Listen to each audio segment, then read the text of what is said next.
네, 오늘 이제 교육방이 아니라 이 마지막 비트코인 데일리 시황을 남기도록 하겠습니다. 제목이 비트코인 마지막 시황으로 조금 어그로로 올라갈 거예요. 마지막 시황은 아닌데 이제 오늘은 좀 주저리주저리 얘기도 조금 해보고 해보도록 하겠습니다. 별다른 방송은 아니에요. 차트 분석은 조금 나중에 할게요.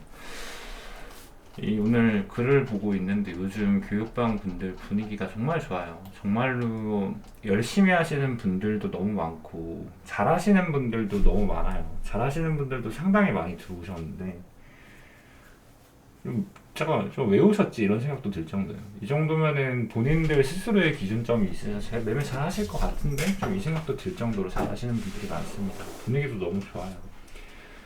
거의 제가 3년 정도 디스코드 방을 운영을 하고 있는데 이랬던 적이 있긴 했었는데 정말 오랜만입니다. 그래가지고 저도 좀 내가 조금 더 열심히 해야겠다는 생각도 들고 재밌어요. 재밌고 좀 근데 이거를 보다 보니까 든 생각이 통제에 대한 얘기, 풀시드에 대한 얘기 뭐 이런 것들을 하다가 제가 조금 소신 발언을 드리겠습니다. 이게 사실 시드가 너무 작으면은 어느 정도 리스키한 베팅을 하는 구간이 있긴 해야 됩니다. 근데 제가 여러분들한테 이거를 추천드릴 수는 없죠. 왜냐면은 저는 여러분들이 돈을 잃지 않는 방법을 가르쳐 드려야 되고 장기적으로 트레이딩 할 수 있는 방법을 가르쳐 드려야 되는데 제가 리스키하게 베팅을 권유하거나 그랬다가 혹시라도 돈을 잃으시면 더 안 되고 익절을 한다 하더라도 그때 나오는 도파민에 중독이 돼서 한 번만 더 그렇게 하면 안 될까라는 생각에 결국엔 돈을 다 날리거든요. 제가 예전에 그랬습니다. 제가 뭣도 모를 때 사실 돈을 가장 많이 벌어요. 왜냐면은 돈을 가장 많이 벌었을 때가 어느 정도 차트의 실력이 익었을 때, 그때 내가 리스크에 대한 두려움이 없었을 때 돈을 가장 많이 벌어요. 그때는 거짓말 안 치고 1,000만 원으로 1억을 만드는데 진짜로 한 보름? 보름이면 됐던 것 같아요. 그러니까 매번 그랬다라는 게 아니라 그 정도로 빨리 찍을 때가 있었다. 근데 결국에는 저는 그 버릇 때문에 돈을 다 날렸어요. 제가 거의 한 2년 동안 트레이딩한 돈 중에 물론 출금을 해놨긴 했는데 출금을 안 하고 선물에 모아뒀던 돈을 한꺼번에 날렸거든요. 그래가지고 그때로 우울증도 오고 막 좀 더 무섭더라고요, 되게. 내가 지금까지 한 게 다 잘못됐구나, 허상이었구나라는 생각이 들어가지고 그랬던 시절이 있는데 제가 조금 말씀을 드리면 주저리 오늘 조금 얘기를 해볼게요. 날씨도 너무 좋고 그리고 조금 오늘 마지막 시황이 될 수도 있을 것 같아요. 마지막까지는 아닌데 상승장 끝날 때까지는 이제 좀 방송을 자주는 안 할 것 같아요. 그래가지고 제가 조금 제 일화를 들려드리면 2017년도 12월 달에 처음으로 비트코인을 했어요. 이 당시에 12월 달에 들어가가지고 리플이 정고점에 4,750원인가 800원인가 그랬는데 제가 이걸 4,800원에 4,700원에 팔고 나와요. 리플이 38원인가 그때부터 매수를 해가지고 샀다 팔았다 하긴 했는데 그때 처음에 1,000만원을 갖고 들어왔는데 자고 나면 하루에 300만원씩 올라가 있더라고 금액이. 그래가지고 제가 이 당시에 지인들한테 코인이라고 추천을 진짜 많이 했어요. 이거 진짜 말도 안 되는 시장이다. 근데 나는 이게 끝이 더 남았을 것 같은 거야. 왜냐면 내 주변에서 안 하는 사람들이 더 많았거든, 그 당시에. 진짜로 하는 사람이 10명 중에 한두 명밖에 안 됐어요. 그래가지고 고점 찍고 내려왔을 때도 박상기의 난이 이때 나왔었죠. 그때 제가 이때 한 5천만 원 정도 수입이 되어 있던 상황인데 그러니까 제가 조금 놀고 있었는데 갑자기 보니까 마이너스 2천만 원 찍혀 있는 거야. 그게 무슨 일이지 했더니 박상기의 난이었어 그때. 박상기 타석 엄청 했죠. 근데 그래도 반등이 나오길래 우리는 이 당시에 이때 시장 분위기가 어땠냐면 비트코인은 끝났다. 그렇긴 하나 이제 3세대 알트코인의 시대가 올 거다. 알트코인의 시대가 올 거다. 그런 희망의 를 막 굴렸어. 그래가지고 이때 막 계속 추매를 했어요. 그러다 보니까 돈이 2억이 넘어가는 거야. 그러니까 제 돈이 아니라 이제 제가 그때는 이제 20대 후반, 제가 나이가 그렇게 많진 않습니다. 20대 후반에서 이제 30을 보고 있던 나이였는데 이때 부모님 돈까지 막 가지고 와가지고 막 투자를 하다가 다 날렸습니다. 다 날리고 2천만 원이 남았어요. 2천만 원이. 근데 이게 이 과정 속에서 이때였나? 언제였지?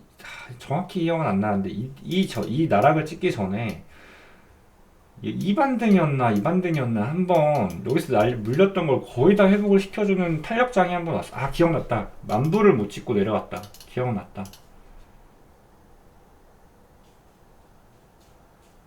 이때였나 보다. 이때였나 보다. 이때였나? 이때였나요? 알트 펌핑이 엄청 나왔어요. 이 당시에. 이때였던 것 같은데. 근데 이게 내가 이 당시에 기억이 나는 게, 이게 만부를 찍어주면 내가 다 찾는 거야, 날린 돈을. 근데 만부를 못 찍고 한 번만 더 올라갔으면 됐어요. 근데 못 찍고 바바박 내려갔는데, 정확히는 시기적으로 기억이 안 나요. 너무 오래됐어요. 이거는 6년 전 얘기니까. 이 당시에 그 업비트 압수수색이 떴어요. 새벽 5시인가. 이제 업비트에서 실제로 코인을 갖고 있지 않다라는 글이 딱 뜬 거야. 그래서 페닉스를 나면서 이때 울면서 그냥 손절했어요. 그냥 너무 무서워서. 그래가지고 거의 뭐 정말로 나락이었고, 한 이제 한 2천만 원 좀 안 되는 돈이 남았어. 그래가지고 이거를 가지고 코인을 안 하고 있다가 다시 올라가길래 비트맥스를 들어가요. 비트맥스 가서 마진을 해요. 근데 뭐 안 와. 이때까지만 해도, 여러분들 이때까지만 해도 장이 다들 코인에 대해서 무지할 때예요. 그냥 ICO 한 애들이 그냥 돈 벌기 좋은 장이었고, 뭐 지금처럼 유튜버가 이렇게 활성화되지도 않았고요. 누구나 초보이던 시절이에요. 이때는 뭐 다 책으로 공부는 했어도 뭔가 지금 너무나도 좋은 유튜버분들이 많은데 그런 게 없었던 시절이라 다 초보였거든요. 근데 뭐 안 하, 그때. 근데 잘 모르니까 그 2천만 원 좀 안 되는 돈으로 마진을 했지. 근데 이게 제가 3일 만에 5천만 원이 되는 거예요. 그래서 야, 이거다. 한 달 안 돼서 다 날렸어요. 한 달 안 돼서 다 날렸어요. 다 날리고, 제가 이 당시에 진짜로 좀 거의 우울증이었거든요. 한 1년이란 시간이 거의 우울증이었어요. 잠만 잤습니다, 거의. 잠만 잤던 게, 하루 종일 잠만 자고 아침에 눈을 뜨면은 이게 꿈이었으면 좋겠는 거야. 다 이게 거짓말이면 좋겠다. 그리고 꿈을 꾸면 행복한 거야. 꿈이 현실이었으면 좋겠다. 막 이럴 때였어요. 그때 오래 만나던, 이제 교제하던 친구랑도 이별을 하게 됐었고 되게 힘들던 시절이었는데, 그러다가 한참을 안 보다가 이제 제가 다시 시작을 했죠. 왜냐면은 비트코인이 5천만 원까지 올라갈 것 같더라고. 한 번만 더 해보자고 시작을 해서 열심히 해서 이제 어느 정도 우러 있다 보니까 돈이 조금 벌리기 시작을 했고, 그래서 제가 가장 돈을 많이 번 게 이제 이때 상승이었어요. 이때부터 여기 하락까지 진짜 무대뽀로 돈을 벌었어요. 무대뽀로. 그렇다라고 뭐 어디서 코인 트레이딩 한다면 무슨 몇십억은 그냥 우습게 있는 줄 아는데, 저는 그렇게 돈이 많지 않고 이때도 그 정도로 돈을 많이 벌진 않았습니다. 다 날렸고요. 이때는 진짜로 특히 내려갈 때 있잖아요. 내려갈 때 올라갈 때도 무지성, 리플 롱치고 그랬다니까. 리플 10배 롱치고 그랬어요 이때. 진짜로. 내려갈 때는 풀시드로 비트 20배 숏 잡고 이랬어요. 그러니까 막 진짜 막 1,000만 원으로 바카라를 해도 이게 뭐 하루아침에 5천만 원 막 이렇게 찍혀 있는 거야. 돈이 우습지 이러면. 그래가지고 이땐 진짜 오만했어요. 좀 세상이 다 좀 만만해 보이기도 하고 돈도 막 흥청망청 쓰고 그러다 다 날렸어요. 다 날렸는데, 물론 출금을 조금 해놓긴 했었지만 다 날려가지고 또 내가 그동안 허상을 공부했구나. 무슨 파동이 엘리어트 파동이라는 게 어딨어 막 이런 생각도 들고, 이게 맞나 생각도 했는데, 그러기에는 내 시간을 너무 여기다 오래 쓴 거야. 벌써 뭐 2년을 넘게 트레이딩을 했으니까 못 버리겠는 거야. 계속 했죠. 계속 해가지고 이때부터 정말로 원칙을 세워서 보수적인 트레이딩을 많이 했는데, 사실상 돈을 가장 많이 벌 때는 내가 이론상으로는 충족이 되는데 리스크에 대한 개념이 없을 때였다. 그때는 과감한 투자를 정말 많이 했다. 상승장이 오니까 리플 지지 보고 바로 리플 10배 롱을 풀시도로 치고 그랬어요. 다 들어가지도 않아. 그러니까 안 들어가요. 이게 알트 같은 경우에는 넣을 수 있을 만큼 10배 다 넣고 나머지 비트 다 치고, 쇼칠 때도 엄청 들어가고 이러니까 자금에 대한 플럭세이션이 엄청났죠. 그런 식으로 매매하다가 결국엔 돈을 잃고 이렇게 하면 안 되는구나 해서 천천히 하고 있는데, 지금 이제 결혼도 했으니까 더 이렇게 못하죠. 지켜야 될 게 많아졌으니까. 그런 시절이 있었는데, 보다 보니까 저는 여러분들한테 리스키한 공격적인 투자를 절대 추천드리지 않고, 결국엔 이렇게 하면 망해요. 망할 수밖에 없고, 이 습관을 못 버리면 내가 10억을 벌어도 망해요. 10억이 있다고 해도 여러분들 100만원 날리는 거랑 10억 날리는 거랑 똑같아요. 퍼센티지로 날리는 거기 때문에 풀시드 매매하면은 방어력이 더 높아지는 게 아니에요. 근데 10억을 백분할을 해서 매매를 하면 방어력이나 생명력이 올라가는 건 맞는데 풀시드 매매는 똑같다. 어차피 자금이 크고 그리고 호가도 엄청 늘려요 여러분들. 호가도 이제 잘 모르시는 분도 있을 것 같은데 이게 소액으로 매매할 때는 상관이 없는데 5천만 원만 넘어가도 5천만 원으로 레버리 5배 이상 잡아도 호가 빡빡빡 밀리거든요 정말로. 그냥 손절만 해도 마이너스 2% 3% 그냥 나가요. 근데 이제 내가 10억으로 매수를 받아본 적이 없어서 모르겠는데 10억 매수도 안 될 거야 아마. 그렇긴 한데 제가 지금 드리고 싶은 말의 이유는 뭐냐면 잘 판단을 해보셔야 돼요. 그러니까 이게 뱅크롤 셋업에 대한 강조도 진짜 많이 제가 하고 있는데 사실 여러분들이 자산 규모가 얼마인지 달에 얼마씩 버는지 저는 알 수가 없고 내가 지켜야 될 것들이 어떤 게 있는 건지를 모르기 때문에 매뉴얼적인 셋업만 드릴 수 있고 안다 해도 저는 매뉴얼적인 셋업만 드려야 되죠 당연히. 왜냐면 그게 정답에 가까우니까. 근데 조금 리스키한 발언이긴 한데 내가 돈이 너무 작아. 그러니까 솔직히 말해서 시드가 500만 원 이하면은 소액이 맞습니다. 소액이에요. 그러니까 5,000불 이하면 소액이긴 해요. 근데 지금이야 여러분들은 트레이딩하는 방법을 배우러 오셨으니까 이게 맞긴 한데 어느 정도 방법을 다 아셨을 때쯤이면은 간혹 가다가 좋은 자리들에서는 조금씩 리스키한 베팅, 그러니까 베팅이라는 게 리스키하다라고 한다라는 게 청산을 두고 베팅을 한다라는 게 아니라 가령 좀 내가 자신 있는 자리, 스윙을 할 수 있는 포지션 자리, 뭐 이런 자리들이죠. 뭐 최근에 나왔던 다이아고날에서 여긴 너무나도 누가 봐도 슛을 칠 수 있는 자리였잖아요. 한 추세가 마무리가 되는 구간이니까 이런 자리들에서는 내가 평소에 레버리지를 5배에서 3배만 쓰고 있다가 30%에 5배만 쓰고 있다가 뭐 이런 자리들은 정말로 내가 한번 여기서는 좀 욕심을 내서 시드를 한번 컨텀업을 시켜야겠다, 더블업을 시켜야겠다 할 때는 정말로 뭐 10배까지도 풀시드 10배도 한번 트라이 해볼 수 있고 다만 손절가는 똑같아요. 손절가가 달라지는 건 아니에요. 근데 이렇게 하면은 한 번 손절할 때 마이너스 10%까지 손절이 나갈 겁니다. 내가 여기에 대한 리스크를 받을 수 있다라고 생각을 할 때 이 돈의 10% 20%를 날려도 된다라고 가정을 하면 한두 번씩 이렇게 트라이를 하면서 이제 시드를 더블업 시키는 과정은 필요로 할 것 같아요. 왜냐면은 시드가 너무 작으면 이게 뭐 예를 들면 그런 문제가 있습니다. 조금 번외 얘기긴 한데 이게 구글 입사 문제였대요.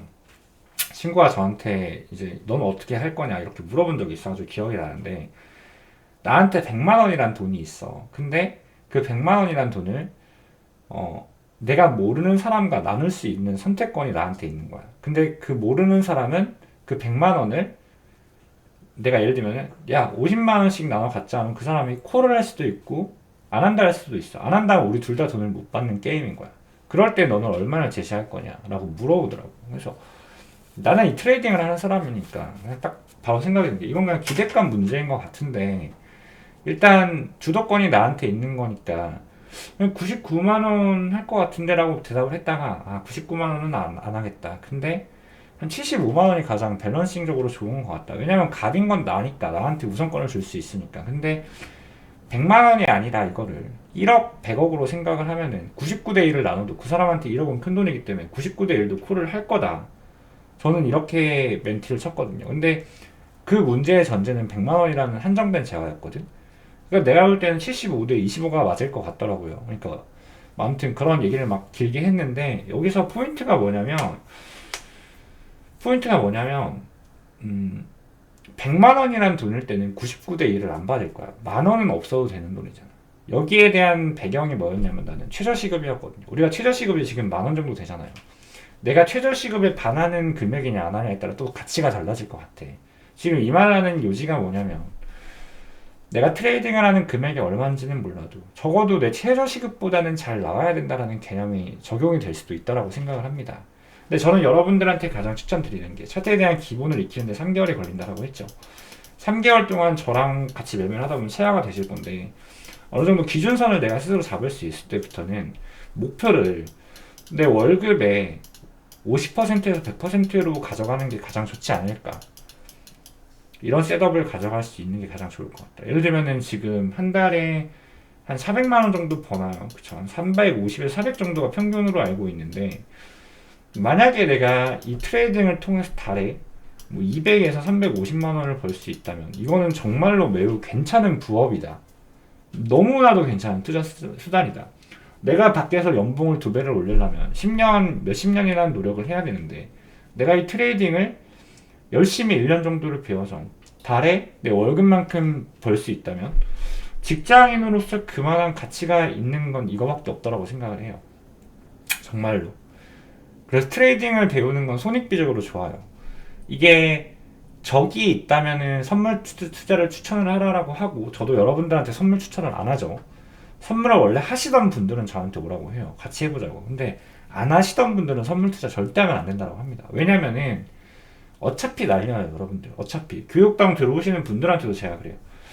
아무리 매뉴얼적인 셋업을 한다 해도 결국에는 내 심리를 못 이겨서 청산은 불가피하실 겁니다. 그 과정은 분명히 필요한 과정이다. 그게 수업료고요.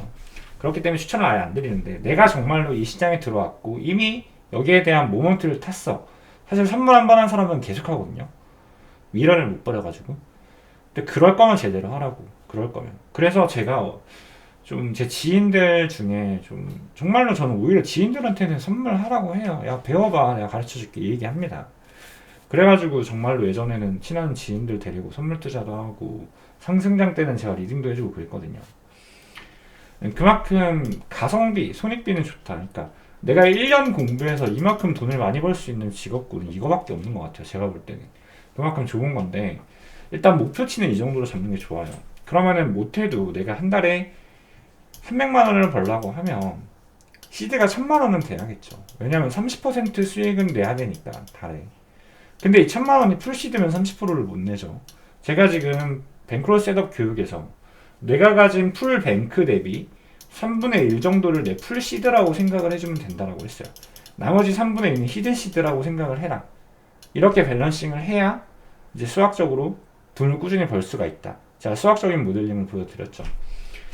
그렇기 때문에 내가 달에 300을 벌기 위해서 필요한 돈은 대략적으로 3천만 원 정도가 됩니다. 사실상 그래요.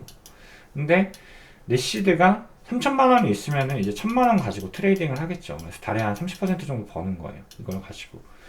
그래서 근데 이게 월 평균 30%는 안 나올 수 있는데 세 달에 1000만 원은 가능해요. 세 달에 1000만 원. 이런 식으로 기간을 조금 더 길게 두고 트레이딩 셋업을 가져가는 게 가장 베스트하다. 이렇게 조금 이게 매뉴얼적인 셋업이에요. 저희 교육방에.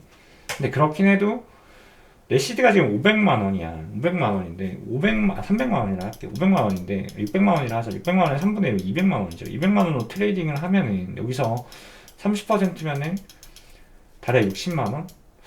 60만 원도 나쁘지 않아 보이네. 뭐 직장인 분들 부업으로 60만 원이면 나쁘지 않지 않나요? 아닌가?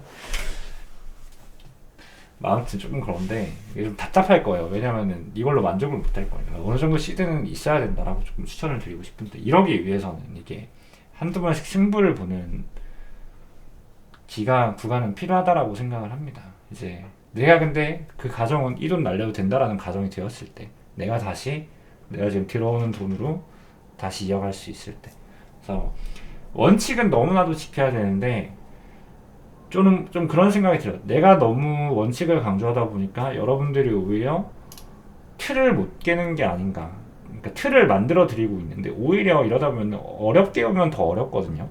제가 지금 카톡방에서도 이런저런 얘기를 했습니다. 카톡방에서도 봐드릴게요.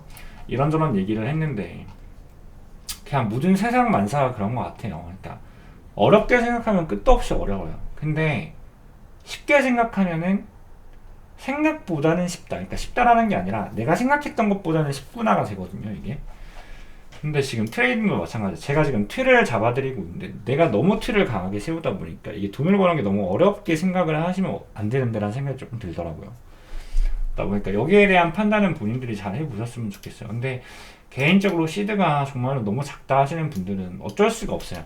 시드가 작은 만큼 리스키합니다. 시드가 작은 만큼 위험할 수밖에 없어요.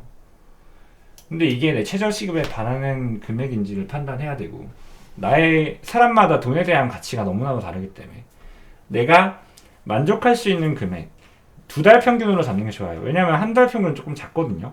한 달에 왜 그러냐면 차트가 진짜 월마다 퐁당퐁당해요. 한 달은 쉽고 한 달은 어렵고 한 달은 쉽고 한 달은 어렵고 이런 식이에요. 실제로 저는 그래요. 제가 느낄 때는. 그래서 전 2달을 하나의 트랙으로 잡거든요. 그러니까 두 달 수익 평균이 내가 원하는 금액이 나올 정도면 그 정도의 시드까지는 맞추는 데까지는 여러분들이 지속적인 포모가 계속 유발이 됩니다. 왜냐하면 내가 지금 가진 돈이 만족이 안 되니까.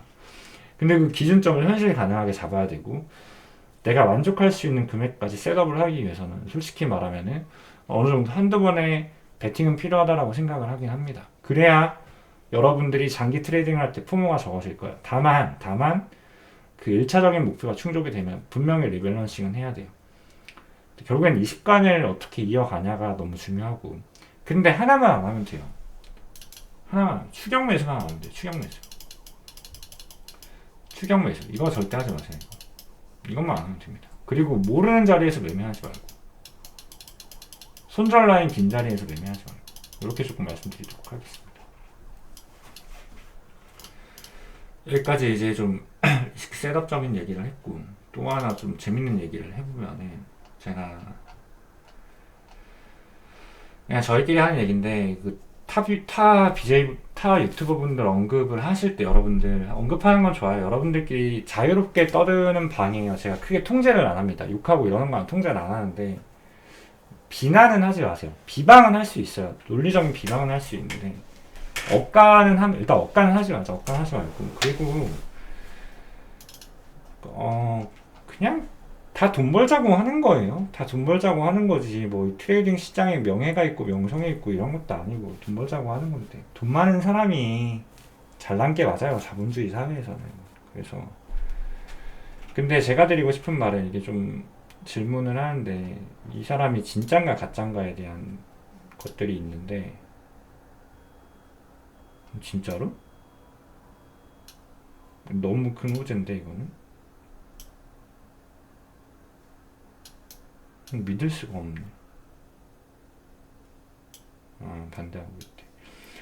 그러니까 뭐 믿거나 말거나는 본인들이 판단하는데, 뭐 믿고 말고 할 게 없습니다, 여러분들. 뭐 그 사람이 뭐 돈을 얼마를 크게 가지고 뭐 100배를 쓰건 1000배를 쓰건 믿을 게 없는 게, 뭐 그거랑 내 돈이랑 무슨 상관이야. 그냥 제가 항상 드리는 말씀이, 저도 믿지 마세요. 그냥 보이는 거는 진짜, 듣는 거는 믿지도 말고 보이는 건 반만 믿으라는 말이 왜 있냐면, 눈앞에 있는 사람도 못 믿는 세상에 일면식도 없는 유튜버 말을 왜 듣고 왜 그걸 듣고 투자를 하냐.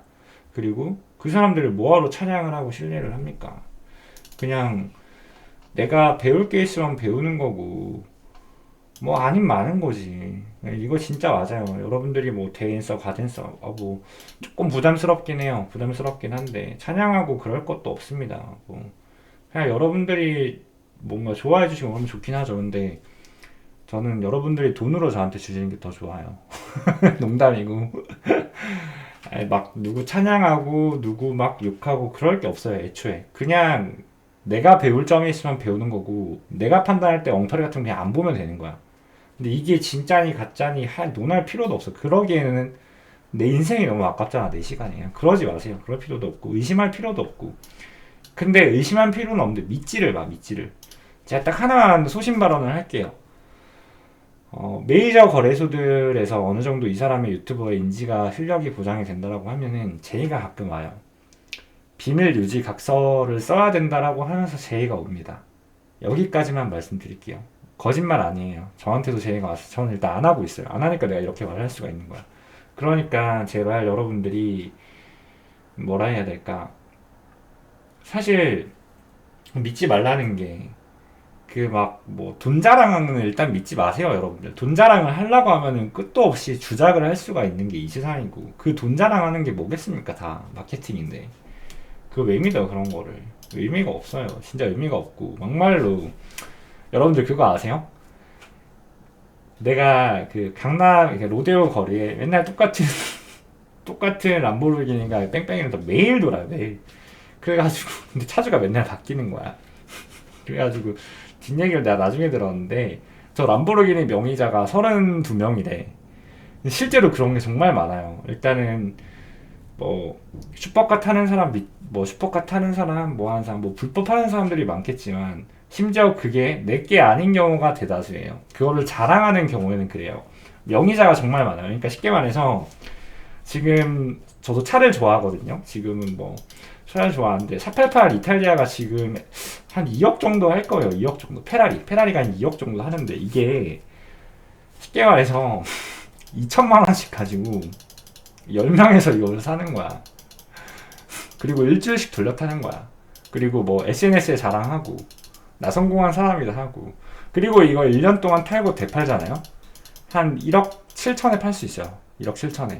아, 뭐 물론 취등록세 이런 거는 나가겠지만 그냥 러프하게 말을 하면, 보험이랑 취등록세 빼고 얘기하면 그 2천만 원 투자한 사람들은 1년 동안 요거 이미지 사고 내 돈 1,000만 원 이상은 건져가요.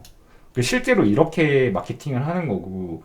그리고 사실 페라리 빌리는데 여러분들 하루 빌리는데 한 200만 원이면 빌립니다. 그리고 그런 것도 있고, 뭐 렌트, 집도 사실 렌트하기 쉽고요. 에어비앤비도 있고 좋은 집도 있고, 그냥 우리 집이다 뭐 블러핑 칠 수도 있는 거고. 그런 거 믿지 마세요. 그러니까 보여지는 것에 믿지 마세요. 분명히 보여지는 게 너무 가장이 크면은 이 사람은 뭔가 속셈이 있는 거다라고 저는 생각을 합니다. 그런 거 믿지 마시고. 근데 이런 그 사람이, 그런 사람들이 진짜건 가짜건 사실 안 중요하지.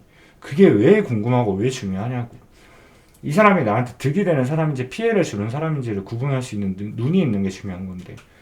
근데 그거는 본인이 공부를 해야죠. 뭐 이 사람, 이 유튜버 잘하는 걸 저한테 왜 물어봐요? 나는 그 유튜버를 일단 안 보는데, 안 보고 그거를 내가 잘한다면 그 사람이 잘하는 건가? 내가 뭐라고? 나는 내가 잘하는지도 모르겠는데. 그렇잖아요. 근데 그걸 잘하려면 본인이 공부를 많이 해야 돼요. 본인이 아는 만큼 보이는 게, 이 사람이 뭐 이평 매매를 하건 뭐 추세 매매를 하건 엘리어트 매매, 뭐 글렌릴리 웨이브를 하건 내가 보는 눈이 있어야 이 사람이 진짠지 가짠지를 판단할 거 아니야. 근데 진짜 가짜도 판단할 게 없어. 그냥 그 사람을 봤을 때 아, 이건 내가 배울 점이다 하면 배우는 거고, 아님 마는 거고, 그냥 그렇게 끝내면 돼요. 어차피 여러분들 이거 다 돈 벌자고 하는 거고, 뭐 다들 의미 부여하기 나름이에요. 그냥 의미 부여하기 나름이고, 각자가 의미 부여한 세상 속에서 사는 거기 때문에 그냥 뭐 까고 판단하고 그럴 게 없습니다. 다만 그냥 믿을 건 없다, 믿고 찬양할 필요는 없다. 저도 그래요. 막 뭐 저를 찬양해 주시는 거 뭐 찬양하지 마세요. 내가 뭐라고. 뭐 돈 주면서 찬양하는 거는 좋아해요. 돈 주면서.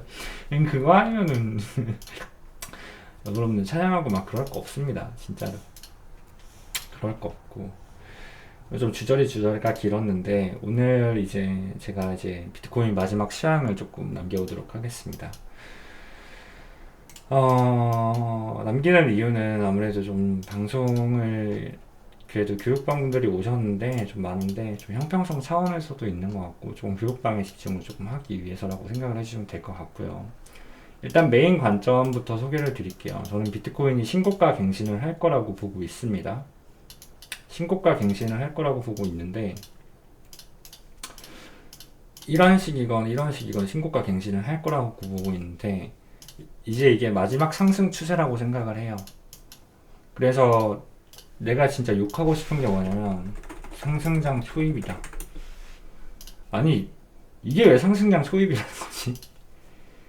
22년도 11월 달부터 2년 동안 올라왔어요. 2년 동안 상승 추세 속에 있었어요. 근데 이게 왜 상승장 초입이라는 거야? 2년 동안 상승을 했는데 벌써 2년 동안 상승을 했잖아. 근데 왜 상승장 초입이야? 무슨 소리 하는 거야? 이때까지 올라온 건 가짜 조정 파동인가요? 이게 ABC로 올라왔나요, 지금? 그래서 이게 지금 러닝 플랫으로 마감이 되고 여기서부터 인플러스가 시작이 되는 건가요? 이런 상승장 초입인데 아니잖아. 지금 비트코인이 여러분들 400%가 올랐습니다. 400%가 380%가 올랐어요. 고점 대비 충분히 많이 오른 상태입니다, 여러분들. 근데 상승장 초입이라고 하는 건 비트코인을 지금 15만 달러 이상을 봐야지 가능한 얘기인데, 제 기준에서는 이제 마지막 한 파동이 남았다라고 보는 입장이다 보니까 한 번 더 상승은 남았을지언정 그 상승은 끝으로 본다라고 제가 말씀을 드렸습니다. 그래서 지금 슈퍼사이클 하나가 마감이 될 거라고 보고 있어요. 이렇게 슈퍼사이클 5파동이 하나가 마감이 될 거라고 보고 있고, 지금 여기에 대한 파동이 마감이 될 거라고 보고 있습니다. 그리고 여기서 큰 조정이 하나가 올 거라고 보고 있고요. 이게 ABC 조정이 됐건 삼각수렴 조정이 됐건 비트코인은 다시 한번 이제 3만 불 초반까지는 조정을 받을 거라 보고 있어요. 그리고 이제 기파동에 대한 슈퍼사이클 마지막 파동이 올라오는 걸로 보고 있습니다. 이때 상승은 30만 달러를 보고 있어요. 25만에서 30만 달러를. 이게 제 장기 뷰고요. 그 뷰에 있어서는 지금 마지막 피날레 한 파동이 남아있다라고 보고 있다. 그래서 이제는 여러분들이 그동안 매매하셨던 것들에 대한 정리를 조금 생각을 하셔야 될 때라고 저는 생각을 하고 있습니다. 근데 이것도 그래. 이것도 그냥 내 개인 생각이지. 이거를 뭐 믿고 말고 할 건 없어요. 야, 근데 니는 그런데 왜 떠들고 있어? 아, 그냥 재밌으니까 떠드는 거고. 어, 뭔가 나한테 도움이 되지 않을까요? 제가 이렇게 열심히 방송을 하면은. 저도 레퍼럴로 돈 많이 벌고 싶습니다. 진짜로 한 1000명 정도가 들어오면 돈이 진짜 많이 된다라고 하는데, 뭐, 그건 장난이고. 이게, 저는 그래요. 그러니까 트레이딩을 하는 게 이게 자꾸 이렇게 나의 자취를 남겨야 내가 열심히 했구나. 그냥 혼자 의미부여하면서 하는 거예요. 돈도 벌면 좋고요. 그래가지고 믿거나 말거나 나는 한 바동 더 보고 끝을 보고 있습니다. 저는. 그래서 여러분들 이 신고가 갱신을 하면은 이 주기가 상당히 짧아요. 기간적으로 길지 않습니다. 그래서 축제장이 올 건데 이 신고가 갱신하면은 비트코인이 대략적으로 여기서 한 30% 정도 반등을 할 거거든요. 그러니까 업비트는 60% 정도 에버리지 반등이 나올 거예요. 그럼 축제장이 올 건데 마스크 좀 벗고 말할게요. 잠깐만요. 축제장이 올 거라고 보고 있는데 이때 이제 개미들은 어디서 매수를 하냐면 일반 투자자분들은 여기서 진입을 할 겁니다. 왜냐면은 그동안 물렸던 종목들도 있을 건데 신규 진입을 여기서 할 거예요. 신규 진입이라는 건 뱅크를 더 끌어온다라는 거거든요. 근데 이 기간이 마지막 5파동 구간이다 보니까 상당히 짧을 수밖에 없다. 혹은 익스펜디드 플랫으로 고점을 주고 내릴 수도 있겠죠. 상당히 짧을 거예요. 이 기간이 길어봐야 2주 정도밖에 안 될 거예요. 그럼 여러분들이 2주 동안 랠리를 먹고 빠르게 나와야 돼요. 빠르게 나와서 정리하고 이제 숏 준비를 해야 돼요. 숏 준비를 해야 된다라고 생각을 합니다. 여기서 월봉 하락 다이버런스가 컨펌이 날 거라고 보고 있는 입장이다 보니까 이 기간이 길지 않을 거다. 혹은 여기서 엔딩 다이아고날이 나온다면 한번 고점 올렸다가 빵 내렸다가 야 큰일 났다 했다가 한 번 더 올릴 거예요. 한 번 더 올리면서 개미 한 번 더 꼬셨다가 박아버릴 겁니다. 이렇게 나오는 게 첫 번째고요. 이게 아니면은 이제 익스펜디드 플랫을 줄 거예요. 그래서 지금 이 ABC로 조금 올라가는 불규칙 고점이 될 건데 사실상 카운팅 상으로는 이렇게 보고 있기 때문에 익스펜디드 플랫보다는 엔딩 다이아고날이 조금 더 맞을 것 같다는 생각이 들어요. 그래서 익스펜딩 다이아고날이 조금 나올 수가 있을 것 같은데 여기서 한 번 더 쏟았다가 여기서 개미 털고 한 번 더 올리면서 개미 꼬셨다가 내려가는 이런 파동이 나올 수가 있습니다. 그러다 보니까 신고가 갱신하면은 조심하셔야 돼요. 저는 85K를 조금 보고 있긴 한데 사실 패턴학적으로만 본다면 추상가는 10만 불 가까이 됩니다. 지금 이 구간만 연결을 시켜서 이 구간을 하나의 패턴으로 보고 돌파를 본다면 대략적으로 87,000불이네? 87,000불이면 내가 보는 타격가가 맞는데 근데 꼬리까지 연결을 시켜서 보면은 거의 뭐 96,000불까지 나오죠. 근데 제가 드리고 싶은 말씀은 그거예요, 여러분들. 96,000불에서 엔딩이 나나 85,000불에서 엔딩이 나나 이 별반 갭이 생기는 게 아니에요. 그러니까 여기서 물론 10% 반등은 알트 코인은 30%의 추가 반등을 만들 수 있긴 한데 이 기간이 어차피 짧아요, 여러분들. 그냥 진짜로 순식간에 여기 찍고 순식간에 여기 찍고 내려가요. 그래가지고 크게 의미가 없다라는 거예요. 이 기간이 길지가 않습니다. 올라탄 다음에 수렴을 만들거나 계속 상승 임펄스를 만들면 기간이 상당히 길어져요. 그럼 업비트 랠리 축제장이 막 2달씩 온단 말이야. 그럼 돈을 벌 수가 있어. 근데 이게 이렇게 안 될 거라니까? 해봐야 2주 상승 만들고 끝날 거라니까? 근데 여기서 개미분들이 입절 못해요. 절대 못하고 장난이도가 결코 쉽지가 않을 겁니다. 제가 장담할 수 있어요. 그래가지고 신고가 갱신하면은 저는 계속 그렇게 말씀을 드리고 있죠. 추가 매수 하지 말고 그동안 물렸던 종목들 혹은 약수익 보던 종목들이 있으면은 지금부터는 고점을 조심하고 매도의 준비를 하는 게 맞다. 그래서 정수리 확인되면 첫 번째 조정에서 뒤돌림 줄 때 매도하는 게 맞아요. 매도했더니 올라가면 어떻게 할 거냐? 올라가면 또 사면 돼요. 아이고 슈퍼사이클 3파구나 하고 사면 되지. 근데 적어도 내려가면 어떻게 할 건데 안 팔았다. 그럼 돈을 잃잖아. 돈을 잃는 걸 더 피해야 돼요, 여러분들. 사람은 가지고 있는 걸 빼앗겼을 때 불행함이 더 큽니다. 가지고 있지 않던 걸 내가 얻는 것보다. 무슨 말인지 아시겠죠? 그래서 조심했으면 좋겠다. 이게 쉽지가 않을 겁니다. 장이 막 이렇게 올라갔다 내려갈 거예요. 근데 웃기지 마. 10만 불 이상 갈 거야. 보시는 분들은 내 방송을 안 보면 되는 거고 그냥 저렇게 보는 사람도 있구나 하시면 되는 겁니다. 그래가지고 보통 임펄스 하나가 완료가 되면은 이 임펄스의 70%의 되돌림이 나옵니다. 그러다 보니까 이 618 구간까지는 어느 정도 조정을 봐야 돼요. 그래서 여기까지는 어느 정도 조정을 봐야 됩니다, 여러분들. 조정을 봐주시면 될 것 같고요. 근데 비트코인이 3만 불까지 온다면 슈퍼사이클 카운팅한 게 제가 한 게 맞다면 여기를 갱신하면 안 되죠. 그래서 저는 2만 불 이하로 내려가는 일이 없을 거라 보고 있고 이런 식으로 카운팅을 하고 있는 거예요. 근데 제가 며칠 전에 상담을 하다가 되게 조금 좋은 말을 봤습니다. 좋은 목표를 봤습니다. 제가 항상 어느 정도 돈을 벌고 싶은지 물어봐요. 왜냐하면 그게 너무 허무맹랑하면 저는 현실적으로 조금 그렇게 욕심내시면 안 된다는 말을 하고 싶은 건데, 비트코인이 3만 불, 앤서님 관점으로 비트코인 3만 불 왔을 때 비트코인 3개를 사고 싶대요. 이게 목표라고 하시더라고요. 근데 야, 진짜 좋은 목표인데라는 생각이 드는 거야. 너무 현실 가능성 있잖아.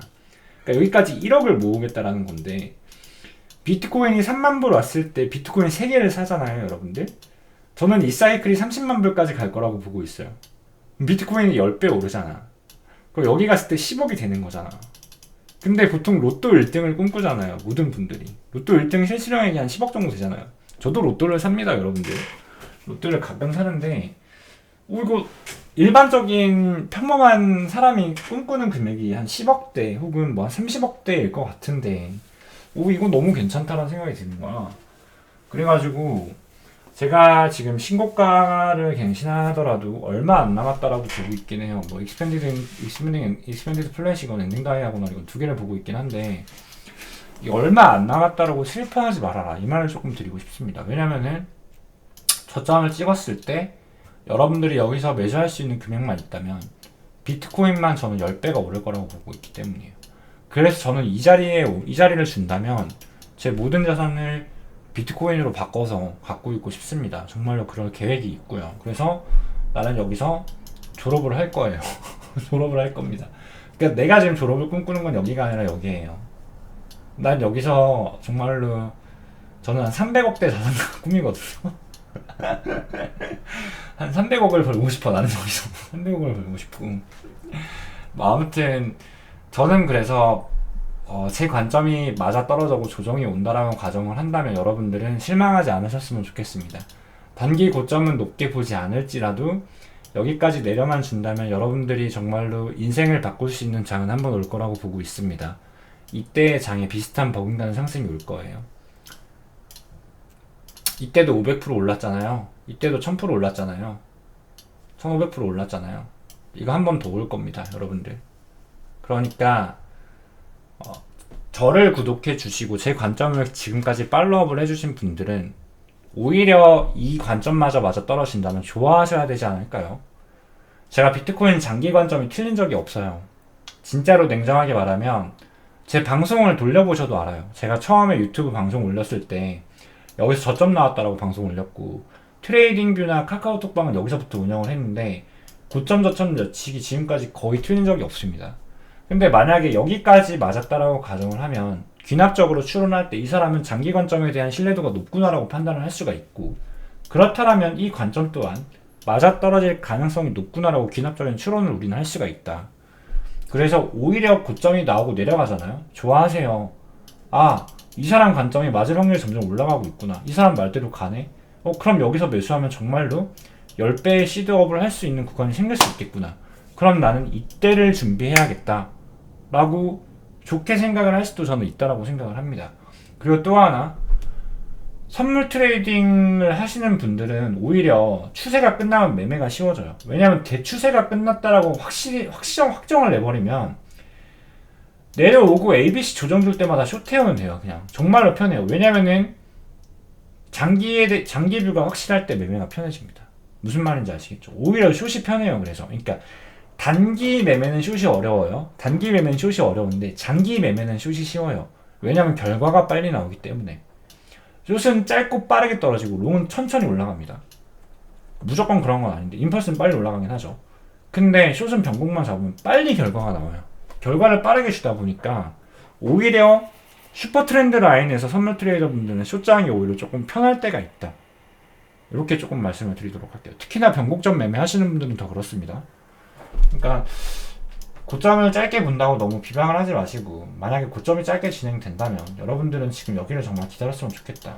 이때 저는 여기서 유튜브를 다시 열심히 해보겠습니다. 유튜브를 이때 다시 열심히 해볼게요. 비트코인 여러분들 바닥 나온 것 같습니다. 제가 바닥쟁이거든요. 고점쟁이 바닥쟁이거든요. 고점 나올 때 방송 많이 하고 바닥 나올 때 방송 많이 해요.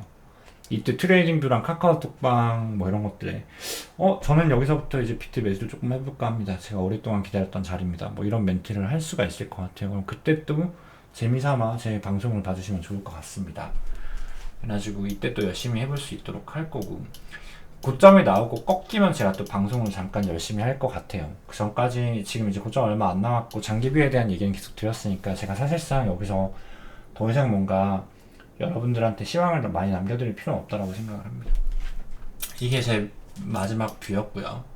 스파동을 한번 보도록 하겠습니다. 자, 일단은 저는 이거를 임펄스 하나로 보고 있어요. 이걸 임펄스로 안 볼 이유가 없습니다. 너무나도 소파동이 임펄스로 움직였죠. 굳이 이거를 조정파동으로 볼 필요가 없다. 임펄스가 나왔죠. 나오고, 그래서 내가 여기서 숏을 탔잖아요. 제가 교육방 카카오톡방에서도 말했는데 숏하고 바닉하고 와닉하고 롱 스위칭 했어요. 여기서 롱 스위칭하고 롱 바닉하고 지금 롱 갖고 있습니다. 보시면은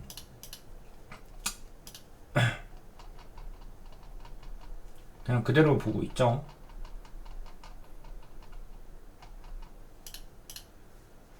롱 탔고, 그래서 타점 공률도 지금 다 그렇게 나오고 있고요. 보시면은 다 아시겠지만 실거래 이렇게 진행을 하고 있습니다. 그래가지고 지금 나올 수 있는 게 뭐가 있죠, 여러분들. 일단 파동에 대한 고점이 나왔으니까 우리가 여기서 숏을 예상을 할 수가 있는 건, 보통 엔딩 다이아고날이 나오고 웨지 하나의 패턴이 나오는 그 패턴의 입구 크기만큼 되돌리는 게 가장 일반적인 매뉴얼이에요. 그래서 타겟까지 여기까지 할 수가 있죠.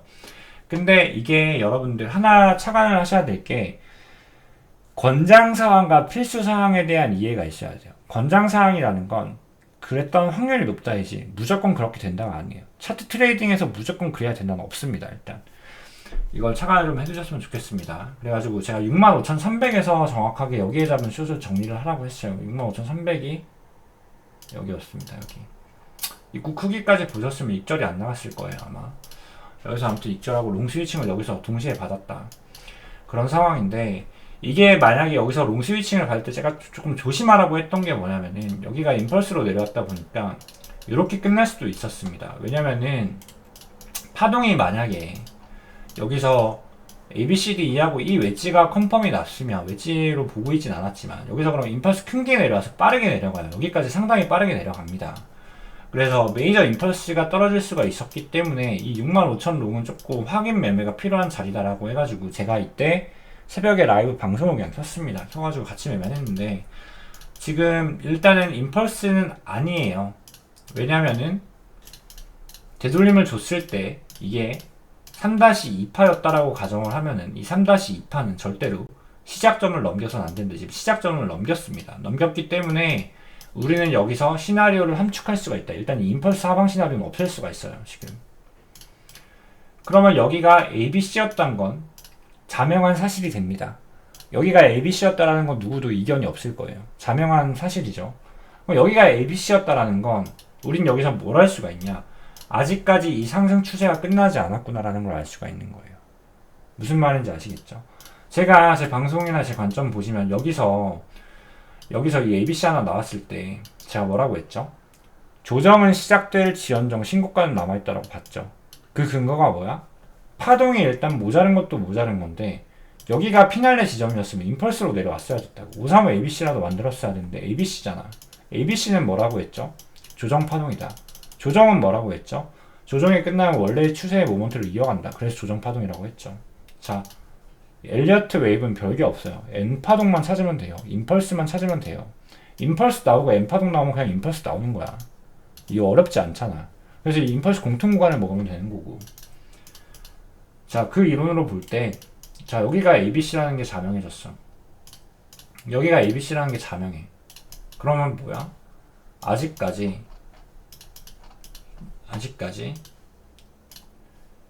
5만 9천을 갱신할 확률보다 69,600을 뚫어줄 확률이 더 높구나라고 분석을 해야 돼. 왜냐면 조정이니까 아직 이 추세가 끝나지 않았다라는 거야. 그럼 여기서 나올 수 있는 시나리오가 뭐가 있어? ABC A,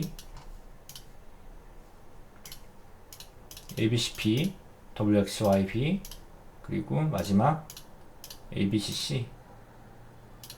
이렇게 내려가는 거 하나.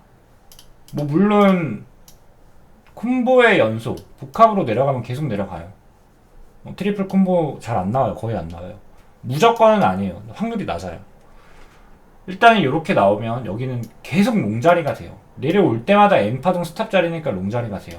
왜냐면 추가 임펄스를 기대를 할 수가 있단 말이야. 조정이었기 때문에. 무슨 말인지 알겠죠? 그래서 일단은 이거는 만약에 여기까지 자리를 준다. 여기는 정말로 좋은 매수 자리가 될 거다.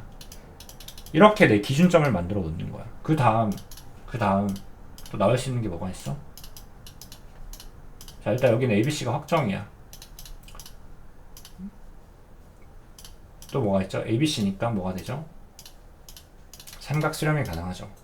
ABC의 랠리들로 이루어진 삼각 수렴이 가능하다.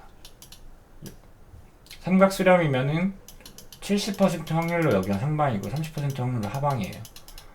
하방으로 나온다 하더라도 이거는 ABC의 확률이 높아지기 때문에 다시 롱이에요. 삼각 수렴이 나올 수 있다. 또 하나는 뭐가 있지? 여기가 임펄스인지 ABC인지 몰라요. 아직까지. 익스펜디드 플랫이 가능하다. 그래서 ABC로 고점 갱신을 해주는 게 가능하다. 7200 정도가 될 거예요. 올려준다면. 보통 익스펜디드 플랫 같은 경우에는 고점에서 많이 나와요. 불규칙 고점 갱신, 비정상 고점이라고 합니다. 비정상 고점이라고 합니다. 그래서 러닝 플랫 같은 경우에는 2파동에서 가속 조정으로 주는 경우가 많고요. 그리고 익스펜디드 플랫 같은 경우에는 고점에서 나오는 경우가 많습니다. 이걸 조금 착안을 해주셨으면 좋겠고요. 그래서 익스펜디드 플랫으로 고점 갱신 한 번 더 가능하다. 이 정도가 나오겠죠 지금. 그러면은 자 관점을 보자. 자 AB에 C가 있고 익스펜디드 플랫 B가 있고 삼각 수렴이 있다. 그 내가 또 이렇게 말하면 야 지금 장난해? 위로 갈 수도 있고 옆으로 갈 수도 있고 아래로 갈 수도 있다라는 거잖아. 장난해? 맞아요. 지금이 그런 자리입니다. 그럼 내가 지금 여기서 매매를 할 수가 있어? 없어. 뭐 그냥 짧게 다이버런스 뜨면은 그냥 중간 자리 매매라고 합니다. 짧게 뭐 롱트나 쇼트는 해볼 수가 있겠지. 근데 지금 방향성은 다 나오는 자리다. 다만 이 말의 핵심을 잘 보세요. 여기가 ABC였다고. 중요한 건 그거라고. ABC가 자명하게 컨펌이 났잖아. 그러면 뭐야? 내려오더라도 롱이라고. 여기서 바로 올라가면 좋아요. 나는 롱을 갖고 있으니까. 근데 내려가도 롱이라고. 이거 하나는 확실해졌잖아. 이거 하나는. 이게 어디야? 그쵸? 확실해졌죠? 자 그럼 수파동을 보자 이제. 수파동을 부여하면 솔직히 말씀드리면 임펄스로 보기 어려워요. 그냥 ABC로 보여지긴 해요. ABC로 보여지긴 합니다. 그러다 보니까 여기가 지금 B파일 확률이 조금 높긴 한데 조금 여러분들 제가 말씀드리고 있죠. 임펄스인가 하면 임펄스가 아닌 경우가 많고 임펄스는 임펄스다라는 게 딱 느껴진다. 이 말을 한 적이 있죠. 그래서 굳이 이걸 임펄스로 본다면 이게 모노파동이라 의미가 없긴 합니다. 이렇게 파동을 보는 건 좋은 게 아니에요. 그냥 뭔가 이게 5파 연장이 하나가 나왔고 ABC가 나왔고 이거 너무 이거는 너무 ABC인데 이거 임펄스로 이거 너무 ABC인데 이건 너무 억지 카운팅인데 그러면 어떻게 하면 좋을까? 이렇게 하면 되나? 좀 억지 카운팅이죠. 5-3 ABC 아니야 이렇게 해도. 근데 이게 임펄스인지 아닌지 알기 위해선 사실 여기를 지키고 여기를 뚫어야 돼요. 여기를 뚫어야 돼요. 왜냐면은 지금 내려오는 파동을 알 수가 없는데 이게 모노 파동, 그러니까 마이너 파동이기 때문에 사실 어떻게 될지 모릅니다. 그래서 이렇게 올라가고 이렇게 올라가는 상승 임펄스를 만들 가능성은 아직까지 있다. 다만 조금 어설프긴 하죠. 그러니까 일단 ABC로 보여지긴 합니다. 근데 이게 만약 이런 임펄스는 없잖아요. 그래서 여기에 저점을 깨면은 이거는 높은 확률로 C 하방 확률이 많이 올라가요. 수렴도 있긴 한데 수렴이 조금 확률이 낮아진 게 뭐냐면 여기서 볼륨이 튀었거든요. 여기서. 근데 삼각 수렴은 여기서 볼륨이 튀어야 돼요. 여기서 볼륨이 튀고 디클라인이 되어야 돼요. 이것도 역시나 무조건은 아니라 권장 사항이다. 근데 권장 사항을 따르지 않고 있기 때문에 수렴의 확률이 조금 적어진다. 물론 여기서 러닝 플랫을 주고 올라가거나 혹은 이제 ABC를 주고 익스펜디드 플랫으로 올라가거나 이 두 가지 관점이 가능하긴 한데 불규칙이다 보니까 메이저가 될 수는 없습니다. 그러면은 우리는 여기를 갱신을 해준다라고 보면은 되돌림 파동을 봤을 때 뭘 하면 된다? 숏을 타면 된다. 근데 가장 베스트는 사실 오늘 여기서 숏 탄 거였겠죠. 오늘 아침 6시에 일어나신 분은 다이버전스 보고 숏을 타셨을 수 있는데 근데 여기 숏이 지금 없으니까 뭐 이렇게 해야지 뭐. 되돌림을 줬을 때. 근데 또 할 수 있는 게 뭐가 있지? ABC로 내렸어. 마찬가지. ABC로 내렸는데 되돌림이 임펄스야. 되돌림이 임펄스는 뭐야? 그럼 ABC 주고 다시 올라간다는 거야. 그럼 여기서 뭐가 돼? 이게 C파일 수가 있어. 그러면 여기서 익스펜디드 플랫 가능성이 열리는 거야. 무슨 말인지 알겠죠? 임펄스로 꽂고 내려갔는데 조정 파동이 ABC인 게 자명해. 그럼 여기서 숏치면 된다고. 숏치면은 우리는 이 A의 저점을 깰 때까지 홀딩이 가능하잖아. 그래서 시나리오는 이렇게 쓰는 거예요, 여러분들. 엘리어트 웨이브를 이용하는 건 이렇게 하는 거예요. 그래서 이게 당연히 위로 갈 수도 있고 수평 조정을 줄 수도 있고 아래로 갈 수도 있는데 이 소파동에서도 어떠한 변칙을 주냐에 따라 내가 이렇게 시나리오를 세울 수가 있다. 근데 이게 어렵죠. 어려우니까 나는 모르겠다 하시는 분들은 대추세 매매만 하는 게 가장 좋아요. 이런 짤짤이 구간 들어가지 말고 그냥 기다려. 여기서 기다리면 되잖아, 내려오면. 무슨 말인지 아시겠죠? 그래서 엘리어트 웨이브는 이렇게 이용을 하는 거다. 그래서 위로 갈 수도 있고 아래로 갈 수도 있고 수평 조정 줄 수도 있는데 우리는 소파동을 보면서 미분학적인 사고를 하면서 소파동 패턴을 체크하고 소파동에서 다이버런스나 추세 추정을 보면서 매매를 하는 거다. 근데 내가 이거를 시황을 통해서 이렇게 남겨드리면 이제 공부가 조금 안 되신 분들이나 엘리어트 파동 이론을 이용 못 하시는 분들 같은 경우에는 이 새끼는 뭐 위로 간다는 거야 아래로 간다는 거야 뭐야 홀짝이잖아 이렇게 할 수가 있는데 저는 여러분들한테 제 장기 관점과 뷰를 보여드리는 걸 뿐이지 소파동에서 매매를 어떻게 하라 이런 걸 알려드리진 않아요. 근데 지금은 알려드린 거고요. 마지막이니까. 무슨 말인지 아시겠죠? 그래서 혹여나 내려온 다음에 여기를 마지막 저점으로 보고 있고 이건 신고가까지 올리는 파동이 될 거라고 생각을 하고 있습니다. 조금 더 어려우면 여기서 만약에 바로 올라가면 이거는 77,200에서 한번 걸릴 수가 있어요. 이게 조금 위험합니다. 근데 이까지 내려가면 이건 바로 올라갈 거야. 이 정도 알아주시면 될 것 같고 지금 내가 말한 내용이 너무 어렵다라는 건 제 방송이 어려워요. 이게 쉬운 방송이 아닙니다. 내가 짝대기 긋고 이렇게 갈 거야 라고 말을 하는 방송이 아니라 나는 이렇게 생각을 한다는 사고의 과정을 보여주고 있는 거기 때문에 어려울 수밖에 없습니다. 그래서 공부를 많이 하셨으면 좋겠고 이게 여러분들이 공부하는데 도움이 되셨으면 좋겠습니다. 저는 일단 이렇게 트레이딩을 하는 트레이더고 나는 생각이 달라. 나는 너만의 공감을 못해. 그러면 그냥 안 보시면 되는 거예요. 무슨 말인지 아시겠죠? 나는 이렇게 합니다. 저는 이렇게 하고 있고 그래서 결국에는 일단은 내려오면 롱이다. 내려오면 롱이다. 이렇게 생각을 해주세요. 수렴줘도 롱 확률이 높다. 이렇게 생각을 해주시면 돼요. 다만 지금 바로 올리면 7200에서 한번 저항 잡힐 수가 있고 내렸다 올라가면 바로 돌파를 할 거다. 이렇게 보는 입장입니다. 그리고 신고가 갱신을 하면은 여러분들은 매도 작업을 진행을 해주시는 게 좋다고 생각을 하고 있고 갱신했다 한 번 더 내렸다 한 번 더 올라갈 수가 있어요. 엔딩 다이아고널의 형태라면 그렇긴 하나 이거는 찐 고점일 것 같고 이 신고가에 대한 기간은 길지 않을 거다. 한 2주 정도에서 끝날 거다. 여러분들은 여기서 피신 작업을 해야 되고 내가 어떻게 하면 숏을 잘 잡을까. 그리고 올라갔다가 월봉 하락 다이버전스가 컨펌이 나요. 월봉 하락 다이버전스가 컨펌이 나고 만약에 이게